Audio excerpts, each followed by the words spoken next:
Dans l'obscurité suffocante d'un caveau oublié, où les pierres suintantes semblaient pleurer d'un passé révolu, le temps lui-même semblait suspendu, retenu dans un silence alourdi par l'humidité.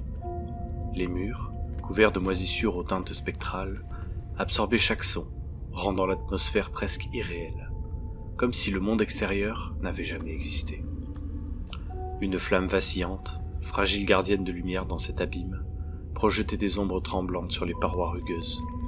Au centre de cet antre oppressant, une main, gracieuse et pâle, dansait avec une précision obsédante, guidée par une aiguille scintillante. Chaque point, chaque mouvement résonnait comme une pulsation dans le vide. La femme, ou était-elle davantage une silhouette que l'on devinait plus qu'on ne la voyait, travaillait avec une ferveur qui conférait à ses gestes une intensité presque rituelle, alternant coups d'aiguille et jetés d'une poudre rubis au reflet métallique à l'intérieur de sa création. Dans un coin de la pièce, derrière les barreaux glaciales d'une cage rouillée, une petite créature étrange et magnifique observait. Ses yeux, larges et luminescents, évoquaient des gemmes polies, reflets d'une vie piégée mais vibrante. Sous la lumière mourante, son corps semblait scintiller d'un éclat de jade presque irréel, comme si son existence même défiait les lois naturelles. Ses ailes, repliées dans une immobilité résignée, portaient les stigmates d'une captivité prolongée. Le regard de l'être captif croisa celui de la femme, et dans cet échange silencieux se tissa un dialogue invisible, un fil tendu entre curiosité, souffrance partagée et une promesse murmurée par l'ombre elle-même, une promesse de rétribution. Autour d'eux, le caveau respirait d'une vie lente et insidieuse. Des gouttes d'eau, tombant des voûtes brisées, rythmaient les gestes de la main qui façonnait une création encore informe. Les outils, soigneusement alignés sur une table rongée par le temps, brillaient faiblement, leur éclat spectral renforçant la tension palpable. L'espace tout entier paraissait ployé sous une attente, une volonté sourde qui imprégnait chaque pierre. Puis, la voix s'éleva, douce mais implacable, tranchant l'air comme une lame.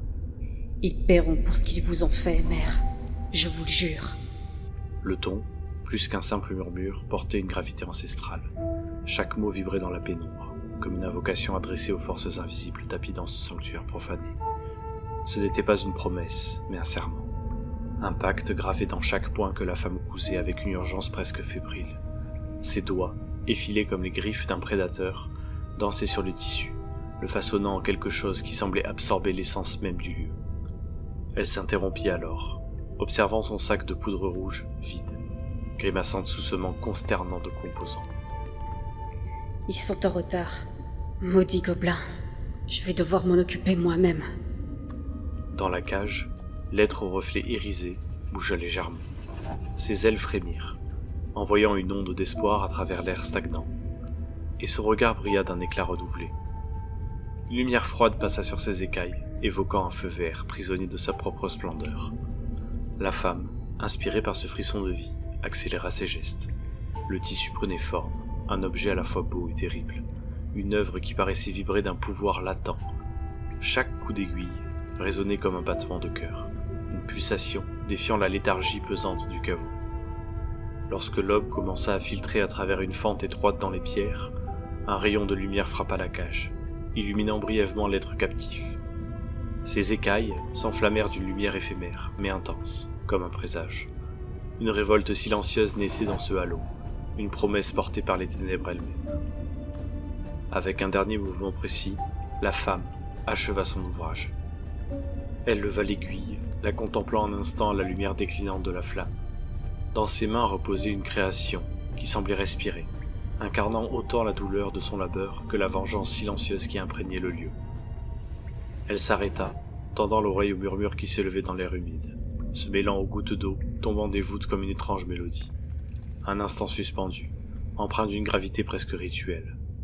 Puis, levant les yeux vers la cage, elle parla, sa voix douce et paradoxalement tranchante, brisant le silence comme une lame.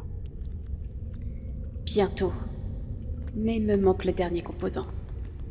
Un sourire énigmatique effleura ses lèvres, une expression à la fois calculée et prédatrice.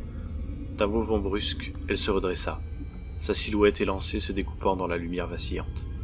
Elle fit un pas en avant et ouvrit la cage avec une brutalité qui détonnait avec l'élégance de ses gestes précédents. Le dragonnet d'émeraude, pris au piège de son étreinte ferme, se débattit faiblement. Ses ailes frémirent, envoyant une dernière lueur de vie scintillante à travers le caveau sombre. Mais sa poigne était implacable, ses doigts serrés autour de son frêle corps, ne lui laissant aucune échappatoire. Un petit cri se fit entendre, une flamèche en guise de défense, vaine, face à la brutalité de cette main d'acier. Et sans un mot, elle leva son autre main, qui d'un geste aussi précis que brutal, trancha la gorge de la créature. Le sang jaillit en larges gouttes, un liquide épais et incandescent, d'un vert presque luminescent, qui dégoulina le long de ses doigts pour s'écouler sur la création qu'elle avait façonnée avec tant de soin, imbibant le tissu fraîchement cousu de ses gouttes rubis. Le dragonnet, lui, poussa un dernier gémissement, un son faible, presque inaudible, qui se perdit dans l'air stagnant. Et déjà, la lueur vibrante de ses écailles s'éteignait, remplacée par un voile brume opaque qui enveloppait son petit corps. Le froid s'insinua dans ses membres, glissant comme une ombre glaciale, tandis que la vie quittait lentement ses yeux, autrefois si lumineux. Un espoir de vie réduit à néant d'un geste barbare. Dans le caveau, un silence écrasant s'installa. Même les gouttes d'eau semblèrent suspendre leur chute, comme si le lieu lui-même retenait son souffle, témoin d'un acte qui défiait les lois naturelles. La femme, immobile, contemplait son œuvre, désormais imprégnée de sang précieux. Le cuir scintillait faiblement à la lumière tremblante de la flamme, transformé, transcendé par ce sacrifice. Aussi brutalement qu'elle l'avait saisi, elle jeta le cadavre du dragonnet, à présent vidé de sa vie, dans un coin sombre du caveau. Le petit corps frêle s'écrasa contre la pierre avec un bruit sourd, abandonné comme un jouet brisé, témoin d'une négligence glaciale et calculée. Ce dernier acte, empreint d'une horreur absolue, parachevait le tableau macabre. De l'ombre alentour, des araignées noires aux carapaces chitineuses, bordées d'un éclat bleu scintillant, émergèrent silencieusement, attirées par le festin. Elles s'approchèrent du cadavre, leurs pattes fines, caressant leurs écailles éteintes, avant de plonger leurs mandibules avides dans la chair refroidie, se nourrissant avec une voracité inquiétante.